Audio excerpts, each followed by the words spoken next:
Hello दोस्तों, हम सभी जानते हैं कोविड-19 पेंडेमिक के दौरान एक चीज़ जो सबसे ज़्यादा बढ़ी है वो है डिजिटलाइजेशन। जैसे जैसे डिजिटल टूल्स का यूज़ बढ़ता जा रहा है वैसे वैसे डेटा की मात्रा भी बढ़ती जा रही है। वर्चुअल रियलिटी और ब्लॉकचेन जैसी एमर्जिंग टेक्नोलॉजीज़ के साथ डेटा को सेफली स्टोर करना एक बहुत बड़ी जिम्मेदारी का काम है। फ्यूचर में आगे बढ़ते हुए हम इतने ज़्यादा डेटा को कई एकड़ ज़मीन में फैले और बहुत ज़्यादा बिजली खाने वाले डेटा सेंटर्स में स्टोर कर सकते हैं, या फिर हम सारी दुनिया का डेटा एक डीएनए का यूज़ करके भी बहुत कम जगह में स्टोर कर सकते हैं। दोस्तों, आज के समय में जितना डेटा हम स्टोर कर सकते हैं उससे कहीं ज़्यादा हम प्रोड्यूस कर रहे हैं। हमने ईयर 2016 में ज़ेटाबाइट युग में प्रवेश कर लिया था।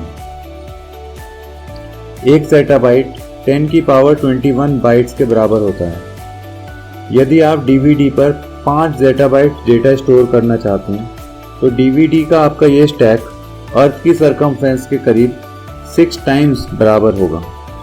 ईयर 2020 में प्रोड्यूस हुए 64.1 ज़ेटाबाइट्स डेटा में से सिर्फ 2% डेटा को ही ईयर 2021 में सेव और रिटेन किया जा सका। पूरा वर्ल्ड इस समय डेटा स्टोरेज क्राइसिस से जूझ रहा है। क्लाउड टेक्नोलॉजी के आने से स्टोरेज की प्रॉब्लम और बढ़ गई है। आईडीसी की एक रिपोर्ट के अनुसार ईयर 2025 तक वर्ल्ड के टोटल डेटा का 49% क्लाउड सर्वर में स्टोर किया जाएगा, जिसके लिए हजारों एकड़ ज़मीन की ज़रूरत पड़ेगी।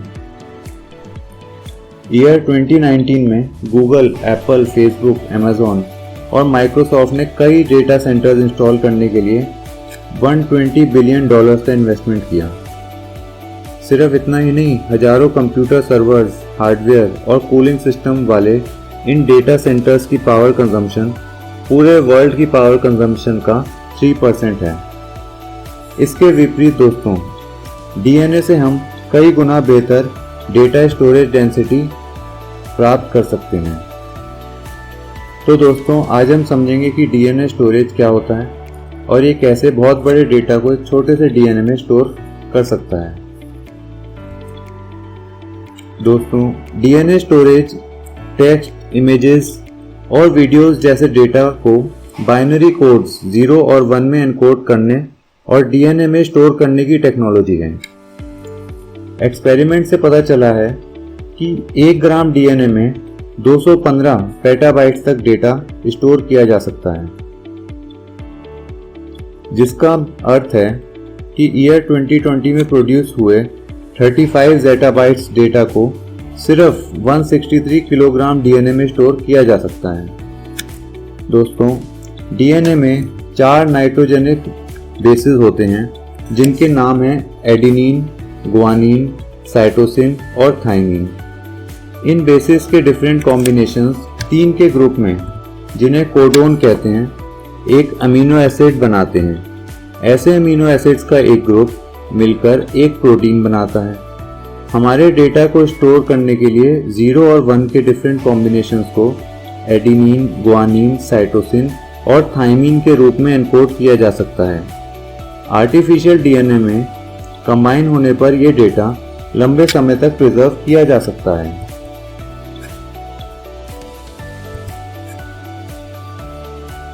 ईयर 1994 में आर्कियोलॉजिस्ट ने एक एंशिएंट ह्यूमन स्पीशीज होमो एंटेसेसर्स के 8 लाख साल पुराने फॉसिल रिमेन्स की खोज करी और वह उन फॉसिल रिमेन्स से डीएनए को प्राप्त करने में सक्सेसफुल भी हुए।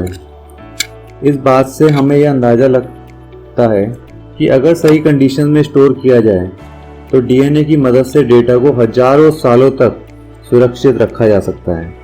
आपको ये जानकर हैरानगी होगी कि आपके शरीर में मौजूद डीएनए में अब तक रिलीज हुई सारी फिल्मों को स्टोर किया जा सकता है। तो दोस्तों, है ना ये डीएनए स्टोरेज काफ़ी इंटरेस्टिंग। दोस्तों, क्या आप जानते हैं डीएनए स्टोरेज कब शुरू हुआ? इस टेक्नोलॉजी को सबसे पहले 1988 में यूज़ किया गया था, जब हार्वर्ड यूनिवर्सिटी से एफिलिएटेड एक बायोलॉजिस्ट जो डेविस ने 35 बिट्स के डेटा को एक बैक्टीरियम ई कोली में इनकोड किया।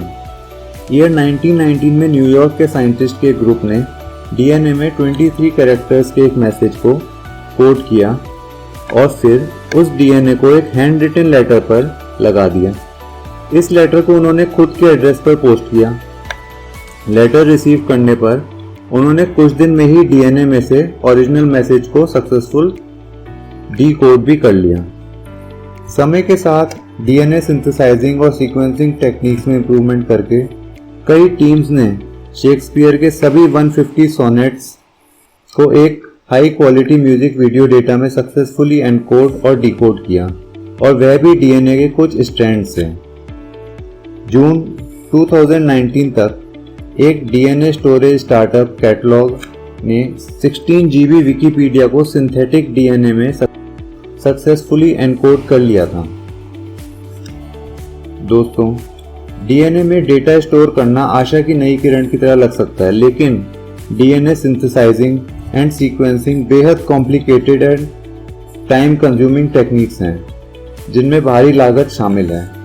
पर दोस्तों, जिस स्मार्टफोन पर आप ये वीडियो देख रहे हैं, वह स्मार्टफोन भी तो पहली बार में नहीं बना था। इसके लिए धीरे धीरे टेक्नोलॉजी को इम्प्रूव किया गया था। माइक्रोसॉफ्ट कंपनी के को फाउंडर बिल गेट्स इस टेक्नोलॉजी के लिए बहुत एक्साइटेड हैं। वे कहते हैं, DNA is like a computer program but far far more advanced than any software we have ever created. तो दोस्तों, आज हमने सीखा कि डीएनए स्टोरेज क्या होता है और ये कैसे काम करता है। दोस्तों, मुझे उम्मीद है कि आपको ये वीडियो बहुत पसंद आई होगी। आपको ये वीडियो कैसी लगी, नीचे दिए हुए कमेंट बॉक्स में कमेंट करके ज़रूर बताएं। हम फिर मिलेंगे ऐसी एक इंटरेस्टिंग वीडियो में। तब तक के लिए बाय बाय, जय हिंद।